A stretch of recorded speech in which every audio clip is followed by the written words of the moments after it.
கிறிஸ்துவுக்குள் பிரியமானவர்களே, இந்த நாளுக்கான தினசரி தியான வசனம் மத்தேயு எழுதின சுவிசேஷம் 5வது அதிகாரம் 16வது வசனம். மத்தேயு 5:16, Matthew 5:16.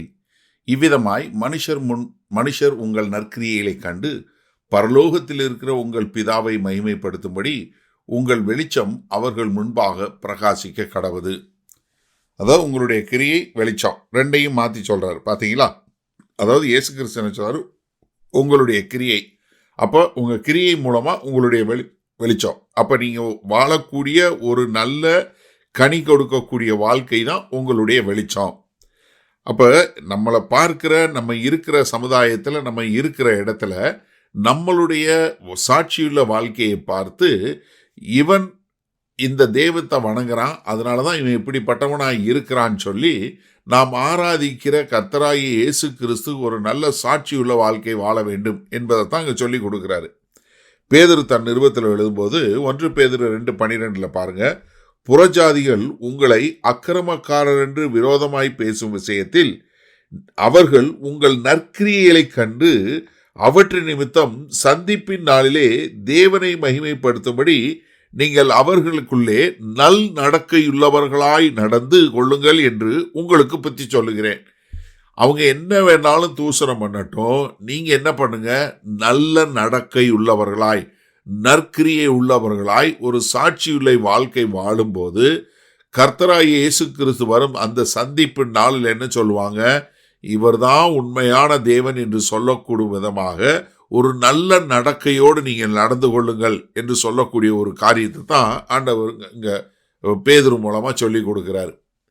கர்த்தராகிய இயேசு கிறிஸ்து சொல்லும்போது யோவான் 15வது அதிகாரத்தில் சொன்னார், நான் தான் திராட்சை செடி, நீங்கள் கொடி, நீங்கள் என்னில் நிலைத்திருந்தால் கனி கொடுப்பீங்கன்னு சொல்லிட்டு 18வது வசனம் சொல்லும்போது, நீங்கள் மிகுந்த கனிகளை கொடுப்பதினால் என் பிதா மகிமைப்படுவார், எனக்கும் சீசனாய் இருப்பீர்கள். எப்படி? நீங்கள் ஒரு நல்ல கனிகள், நிறைந்த கனிகள் கொடுக்கக்கூடிய மக்களாக இருக்கும்போது என்ன பிதா மகிமைப்படுவார். அது மாத்திரமல்ல, எனக்கு நீங்கள் சீசன். இந்த உலகம் எப்படி சொல்லும்? நீ உங்களுடைய நற்கிரியை பார்த்து இவர்கள் இயேசு கிறிஸ்துவின் சீஷர்கள் என்று சொல்லக்கூடியதாய், அதன் மூலமாய் கர்த்தருடைய நாமம் மகிமைப்படும் என்று சொல்லக்கூடியதா. கொரிந்து சபைக்கு எழுதும்போது 1 கொரிந்தியர் 14வது அதிகாரத்தில் ஆவிக்குரிய வரங்களை பற்றி சொல்லிக்கிட்டு வரும்போது அங்கே சொல்லுகிற ஒரு வார்த்தை பாருங்க, 25வது வசனத்தில் ஒரு அவ்விசுவாசி ஒருத்தன் உள்ள வர்றான் தீர்க்க தரிசனம் சொல்லும்போது, அப்போ அவன் சொல்லும்போது அவனுடைய இருதயத்தின் அந்தரங்கங்களும் வெளியரங்கமாகவும் அவன் முகங்குப்புற விழுந்து தேவனை பணிந்து கொண்டு தேவன் மெய்யாய் உங்களுக்குள்ளே இருக்கிறார் என்று அறிக்கையிடுவான். அப்போ நம்மளுடைய வாழ்க்கை ஒரு நல்ல சாட்சியுள்ள வாழ்க்கையாய், ஆவியின் கனிகள் நிறைந்த வாழ்க்கையாய், ஒரு ஆவியினுடைய வரங்கள் நிறைந்த வாழ்க்கையாய் இருக்கும்போது நம்மளுடைய வெளிச்சம் மற்றவர்களுக்கு உண்டாகும். அதன் மூலமாய் நம்முடைய பிதாவாகிய தேவனுடைய நாமம் மகிமைப்படக்கூடியதாய் இருக்கும். சரி, இந்த நாளில் இந்த வசனத்தை நம்ம எப்படி எடுத்துக்கொள்வது? இன்றைக்கு ஏதாவது ஒன்றில் நல்ல பிரபலமான ஒரு தொழிலதிபரோ, இல்லை ஒரு பிரபலமான ஒரு விளையாட்டு வீரரோ, இல்லை ஏதோ ஒரு துறையில் மிகவும் பிரபல்யமானவங்கள எடுங்க, அவங்களுடைய வாழ்க்கையை எடுத்து பாருங்கள். அவங்க என்ன சொல்லுவாங்க? நிறைய பேர், அதுவும் ஆண்டவர் அறியாத மக்கள் என்ன சொல்கிறாங்க? நான் ஒன்றுமே இல்லை, ஆனால் நான் முயற்சி பண்ணேன், ஹார்டு ஒர்க்கு தான், தீவிரமாக பயிற்சி செய்தேன், இல்லை நான் இத்தனை மணி நேரம் வேலை செஞ்சேன் ஒவ்வொரு நாளும், இல்லை நான் இப்படியெல்லாம் என்னை பயிற்றுவித்தேன், அதனால தான் என்னால் அடைய முடிஞ்சது. அதுக்கு தமிழில் என்ன சொல்லுவாங்க? முயற்சி திருவினையாக்கும். ஏன்னா நான் படிக்கிற ஸ்கூலில் நான் படித்த ஸ்கூலில் லோகோவே இதுதான், முயற்சி திருவினையாக்கும் என்று சொல்லக்கூடியதான். ஆனால் கிறிஸ்தவனுக்கும் மற்றவங்களுக்கு என்னங்க வித்தியாசம்? ஆனால் நம்ம முயற்சி பண்ணுவோம், நம்ம பயிற்சி பண்ணுவோம், ஆனால் நம்ம அதை நம்பி இல்லை. நம்ம யாரை நம்பி இருக்கிறோம்? கர்த்தர் நமக்குள்ள காரியங்களை கிரியை பண்ணுகிறார், கர்த்தர் விளைய செய்கிறார் என்று சொல்லக்கூடியதா. நம்ம ஜெயிக்கும் போது, இல்லை நம்ம வரும்போது என்ன சொல்கிறோம்?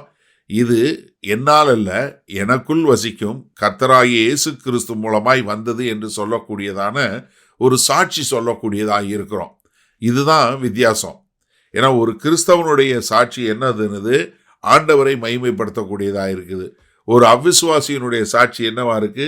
அவன் தன்னை மகிமைப்படுத்தக்கூடியதாக இருக்கு. இப்போ உங்களுடைய வாழ்க்கையில நீங்க செய்யக்கூடிய காரியத்துக்கு யாரு உங்களை பாராட்டுறாங்க? யாரு கர்த்தரை பாராட்டுறாங்க. இப்போ ஒரு சிலர் நீங்கள் ரொம்ப நல்லவங்க அப்படின்னு சொல்லி சொல்கிறாங்களா, இல்லை உண்மையிலே கடவுள் இருக்காரு, உண்மையிலே ஒரு தெய்வம் உண்டுன்னு சொல்லக்கூடியதா? இப்போ என்னுடைய சில நண்பர்கள் பழைய காலத்தில் நாங்கள் நான் கர்த்தரை அறிஞ்சு கொள்வதற்கு முன்பாக இருந்த நண்பர்கள் இன்றைக்கி என்னை பார்க்கும்போது சொல்லுவாங்க, அபி நிஜமாவே கடவுள் இருக்காரு அப்படின்னு. உங்கள் வாழ்க்கை அப்படி ஒரு சாட்சியுள்ள வாழ்க்கையாக இருக்கா? வல்லபிதாவே, இதோ இந்த செய்தியை கேட்டுக்கொண்டு இருக்கிற ஒவ்வொருவருடைய வாழ்க்கையும் அவங்க இருக்கிற இடங்களில் அவங்களை சுற்றி இருக்கிற மக்கள் மத்தியில் ஒரு நற்கிரியை உள்ள வாழ்க்கையாக இருந்து இவர்களை காண்பவர்கள் மெய்யான தேவன் உண்டு என்று சாட்சி சொல்லும் விதமான ஒரு வாழ்க்கை வாழ இவர்களை உம்முடைய கரங்களில் ஒப்புக் கொடுக்கிறோம்.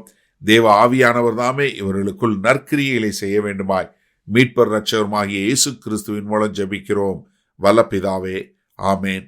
கர்த்தர் உங்களை ஆசீர்வதிப்பாராக. நாம் இன்று மாலை மன்னால சந்திப்போம்.